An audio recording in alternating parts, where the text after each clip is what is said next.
తిరుమలలోని GNC toll plaza వద్ద Tirumala two town CI శ్రీరాముడు, ట్రాఫిక్ సిఐ హరిప్రసాద్ నేతృత్వంలో స్పెషల్ డ్రైవ్ నిర్వహించారు. సీట్ బెల్ట్ పెట్టుకొని వారితో పాటు హెల్మెట్ ధరించని ద్విచక్ర వాహనదారులను గుర్తించి ఫైన్ విధించారు.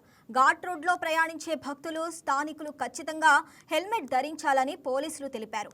ముఖ్యంగా టీటీడీ ఆధ్వర్యంలో సిబ్బంది ఉచితంగా హెల్మెట్లు పంపిణీ చేసినప్పటికీ టీటీడీ ఉద్యోగులు ఎవరూ ధరించకుండా ప్రయాణం చేస్తున్నారని చెప్పారు. ఈ నెల 15వ తేదీ నుంచి నో హెల్మెట్ నో పెట్రోల్ కార్యక్రమం అమలు చేస్తున్నట్లు వెల్లడించారు.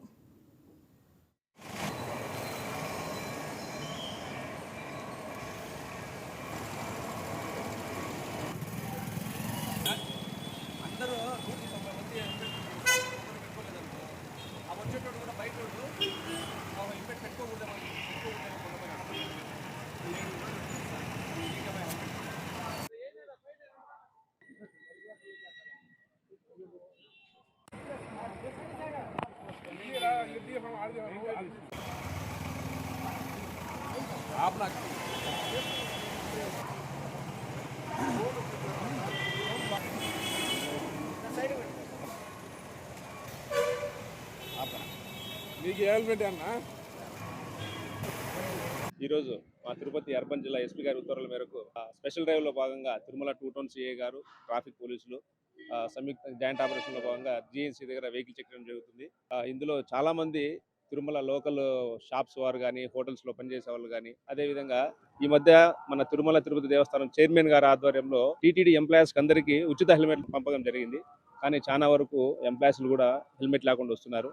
దయచేసి మా తిరుమల పోలీస్ తరఫున అందరికీ ఏంటంటే ప్రతి ఒక్కరు విధిగా ఖచ్చితంగా హెల్మెట్ పెట్టుకుని రావాలా. డౌన్ ఘాట్లలో కానీ, అప్ ఘాట్లలో కానీ ప్రమాదాన్ని నివారించడానికి మాకు సహకరించిన వాళ్ళు అవుతారు.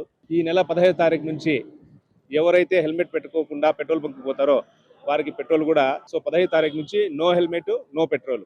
దీంతో తిరుమలలో ఉన్న పెట్రోల్ బంక్ వారికి కూడా నోటీసులు ఇవ్వడం జరిగింది. ఈ సుదూర ప్రాంతాల నుంచి వచ్చే వాళ్ళు, 2 వీలర్లో వచ్చే వాళ్ళు కానీ, 4 వీలర్లో వచ్చే వాళ్ళు కానీ ఖచ్చితంగా విధిగా 2 వీలర్ వాళ్ళైతే హెల్మెట్ పెట్టుకోవాలి. 4 వీలర్లో వచ్చే వాళ్ళైతే ఖచ్చితంగా సీట్ బెల్ట్ పెట్టుకొని ట్రాఫిక్ పాటించాలని చెప్పేసి అందరినీ కోరుచున్నాము. ఊళ్ళో అయితే ఆల్ డిపార్ట్మెంట్స్, హెల్త్ కానీ, టీటీడీ ఎంప్లాయీస్ కానీ అన్ని విభాగాలకు ఇన్ఫర్మేషన్ ఇవ్వడం జరిగింది ఖచ్చితంగా హెల్మెట్ పెట్టుకోమని. ఒకవేళ వాళ్ళకు 2 days టైం ఇవ్వడం జరిగింది. ఒకవేళ వితౌట్ హెల్మెట్ పెడితే చట్టపరంగా వాళ్ళకు ఎంవీ యాక్ట్ ప్రకారం ఏదైతే వర్తిస్తుందో ఆ చలానాలు విధించడం జరుగుతుంది. తర్వాత తదుపరి కూడా పెట్టుకోకపోతే కొండపైకి రాకుండా నాట్ రోడ్ పెట్టడం జరుగుతుంది. ప్రత్యేకంగా ఈ మంత్ హెల్మెట్స్ మీద డ్రైవ్ చేయడం అనేది జరుగుతుంది. అందులో భాగంగానే ట్రాఫిక్తో పాటు లా అండ్ ఆర్డర్ పోలీస్ కూడా ఇన్వాల్వ్ అయ్యి చేయడం జరుగుతుంది. ఎడ్యుకేట్ చేస్తున్నాం, ఆ తర్వాత ఎన్ఫోర్స్ చేస్తున్నాం. అది కూడా కాలనప్పుడు చట్ట ప్రకారంగా చర్యలు తీసుకుంటాం. ట్రాఫిక్ సిఐ గారు చెప్పినట్లు ఖచ్చితంగా వాళ్ళని ఎడ్యుకేషన్ చేసినా, ఎన్ఫోర్స్ చేసినా కూడా మారకపోతే ఖచ్చితంగా వాళ్ళకి నాట్ అలౌడ్ పెట్టేస్తాం. 2-3 సార్లు ఫైన్ వేసినప్పటికి కూడా వాళ్ళలో మార్పు రాలేకపోతే ఖచ్చితంగా కిందనే జీఎన్సీ దగ్గరనే మనం కింద సప్తగిరి టోల్ గేట్ దగ్గరనే ఆపేసి పైకి రాకుండా చేస్తాం. 2 వీలర్ లో వచ్చే వాళ్ళు ఆల్మోస్ట్ వాళ్ళందరూ కూడా ఎంప్లాయో లేకుంటే ఇక్కడ బిజినెస్ చేసే వాళ్ళే ఉంటారు. ప్రతి ఒక్కరికి తెలుసు ఖచ్చితంగా మనకు సప్తగిరి టోల్ గేట్ దగ్గరనే వెహికల్ వితౌట్ హెల్మెట్ అలో చేయడం లేదు. హెల్మెట్ తో పాటు అలో చేసినప్పటికీ వాళ్ళు. ఈ వీడియో మీకు నచ్చినట్లయితే లైక్ కొట్టి షేర్ చేసి మా వైకే టీవీ ఛానల్ని సబ్స్క్రైబ్ చేయండి.